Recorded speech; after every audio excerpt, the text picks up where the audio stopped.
Talks with Learning. Today I will discuss about HTML introduction. So what is HTML? HTML stand for Hypertext Markup Language. HTML जो है वो एक Hypertext Markup Language है. HTML is the standard markup language for creating web pages. HTML एक standard markup language भी है जिसका use हम वेब पेजेस या फिर अपनी वेबसाइट क्रिएट करने के लिए यूज करते हैं. HTML का बेसिकली यूज जो है वेब पेजेस या वेबसाइट क्रिएट करने के लिए ही होता है. HTML describe the structure of a web page. HTML जो है एक स्ट्रक्चर डिस्क्राइब करता है वेब पेज पे. जैसे कि जब भी हमें कोई कोड लिखना होता है अपने वेबसाइट या वेब पेज के लिए, तो HTML जो है हमें एक बॉयलर प्लेट प्रोवाइड करता है जिसके अंदर हम अपना सारा कोड लिखते हैं. इसमें कि सबसे टॉप पर होता है हमारा डॉक टाइप, सेकंड नंबर पे होता है हमारा HTML टैग, थर्ड नंबर पे होता है हमारा हेडिंग टैग. हेडिंग टैग के अंदर आता है हमारा टाइटल टैग. टाइटल टैग के बाद आता है हमारा बॉडी टैग. बॉडी टैग वो टैग होता है जिसके अंदर हम अपना सारा कंटेंट या और भी तरह के जो टैग है हम बॉडी टैग में लगाते हैं, तभी हमारा कंटेंट वेब पेज या वेब ब्राउजर पे डिस्प्ले होता है. उसके बाद है HTML consist of a series of element. HTML element एक HTML डॉक्यूमेंट का रूट एलिमेंट होता है. इस एलिमेंट से ब्राउजर को पता चलता है कि यह एक HTML डॉक्यूमेंट है. Just like body.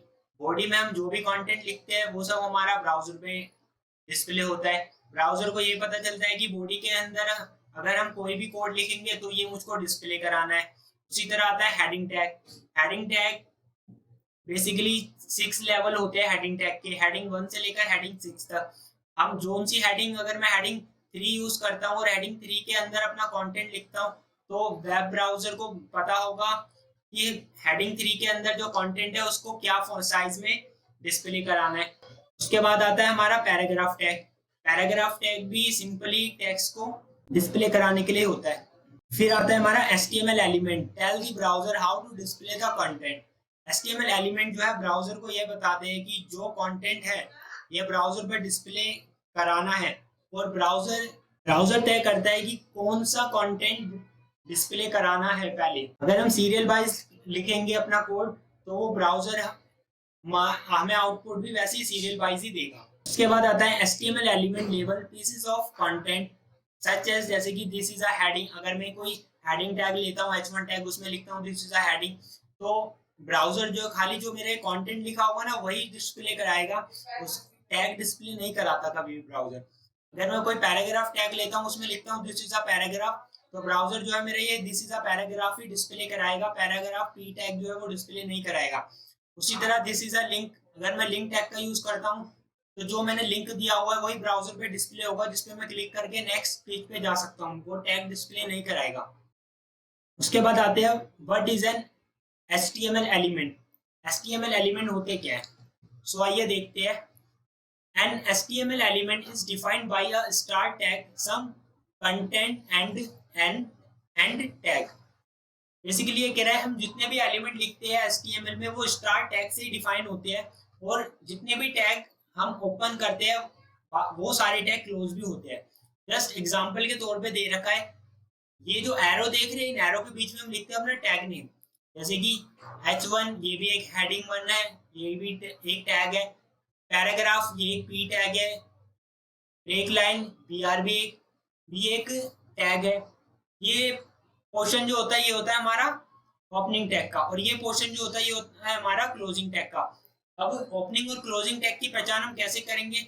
ओपनिंग और क्लोजिंग टैग की पहचान हम इस तरीके से करेंगे. अगर इस तरीके का टैग है तो वो हमारा ओपनिंग टैग है. अगर इस तरीके का टैग है और यहाँ पे कोई स्लैश लग रहा है तो आप समझ जाना कि हमारा क्लोजिंग टैग है. और इन दोनों टैग के बीच में हम जो भी कंटेंट लिखेंगे ये हमारा वेब ब्राउजर पे डिस्प्ले होएगा. उसके बाद आता है the HTML element is everything from the start tag to the end tag.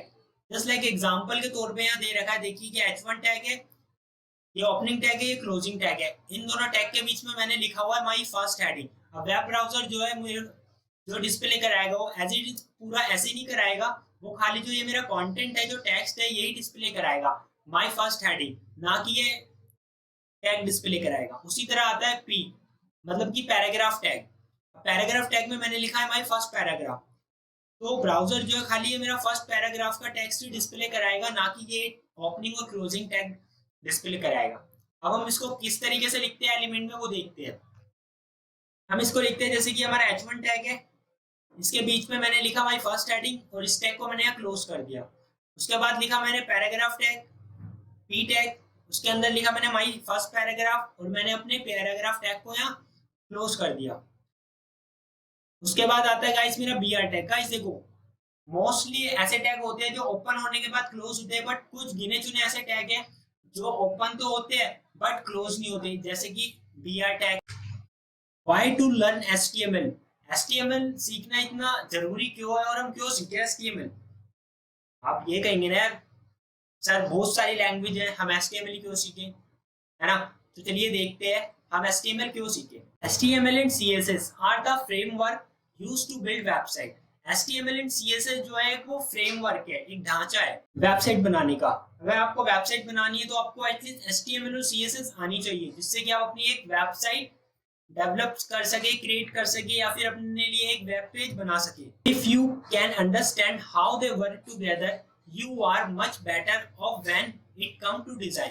अगर आप HTML और CSS समझ गए कि ये दोनों कैसे वर्क करते हैं, तो आप इसको अपने अकॉर्डिंग और डेवलप करके और इसमें चेंजेस करके एक अच्छी वेबसाइट क्रिएट कर सकते हैं। मार्केटिंग एंड सर्वल अदर प्रोफेशंस, अब इसको मार्केटिंग के अकॉर्डिंग बना सकते हैं। जस्ट लाइक कि अगर मेरे पास कोई क्लाइंट आता है कि सर मुझे मेरी वेबसाइट में ये चीज़ें चाहिए, मेरा डिज़ाइन ऐसा होना चाहिए, उसमें यहाँ ये बटन्स होने चाहिए कि मैं यहाँ क्लिक करूँ तो मेरा ये पेज ओपन होना चाहिए, इसमें कुछ एनिमेशंस वगैरह डालनी चाहिए। तो इस तरीके, और मेरी जो वेबसाइट है वो हर डिवाइस पे प्रॉपर तरीके से खुलनी चाहिए।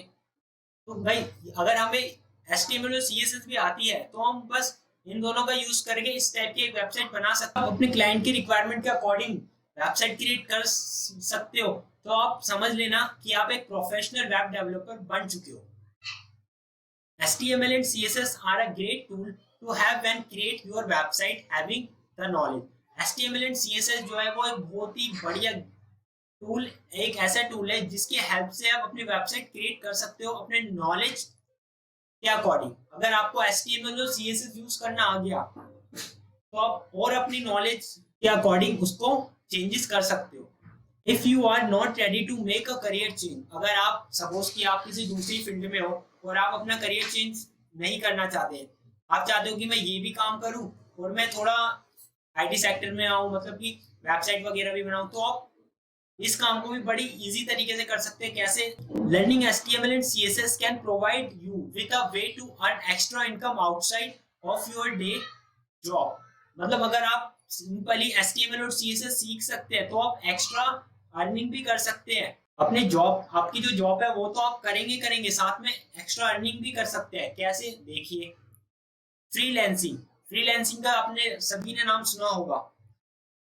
आजकल हर कोई, अगर किसी को कुछ भी चीज की रिक्वायरमेंट होती है, कोई सॉफ्टवेयर वगैरह भी बनवाना होता है तो, या कोई वीडियो एडिट भी करवानी होती है, तो फ्रीलैंसिंग में जाके देखता है कि हाँ कौन सा एक ऐसा बढ़िया है जो कि वीडियो एडिटिंग कर सके या फिर मेरे लिए एक वेबसाइट क्रिएट कर सके सस्ते से सस्ते में। Freelancing your services for individually who are willing to pay for web development work is a great way to build a portfolio. Freelancing पे अगर आप अपनी नॉलेज देंगे, अगर कोई क्लाइंट आपको दे, अगर कोई क्लाइंट आपको कोई प्रोजेक्ट देता है कि सर मेरा ये प्रोजेक्ट है, आप मुझे ये बना के दीजिए, फिर जो भी क्लाइंट आपको भी पेमेंट आएगी वो सिर्फ आपकी ही रहेगी, आपको किसी से शेयर करने की जरूरत नहीं है। इससे क्या, एक तो आपका एक पोर्टफोलियो बिल्ड होगा, आप अपनी जो भी फील्ड है आपकी, या किसी भी फील्ड में जॉब करते हो और साइड बाय साइड आप इस फील्ड में भी अपना करियर बनाना चाहते हो, तो आप बहुत ही इजी तरीके से बना सकते हो। ब्राउजर का यहाँ क्या रोल है? The purpose of a web browser, Chrome, Edge, Firefox, Safari is to read HTML document and display them correctly. देखो अगर आप HTML या CSS में वर्क करते हो तो आपको परेशान होने की कोई जरूरत नहीं है कि सर कौन सा वेब ब्राउजर है जिसपे हमारा कोड डिस्प्ले होगा या होगा नहीं होगा। देखो आप किसी भी नोटपैड में या फिर किसी भी सॉफ्टवेयर में अपना कोड लिख सकते हो और जो भी आपका आउटपुट है वो क्रोम, एज, फायरफॉक्स, सफारी या कोई भी वेब ब्राउजर हो उस पर डिस्प्ले होगा ही होगा। और ऐसा नहीं है कि क्रोम पे कुछ और डिस्प्ले हो, आउटपुट आ रहा है तो फायरफॉक्स या सफारी पे कुछ और आउटपुट आएगा, इन सब पे सेम ही आउटपुट आएगा।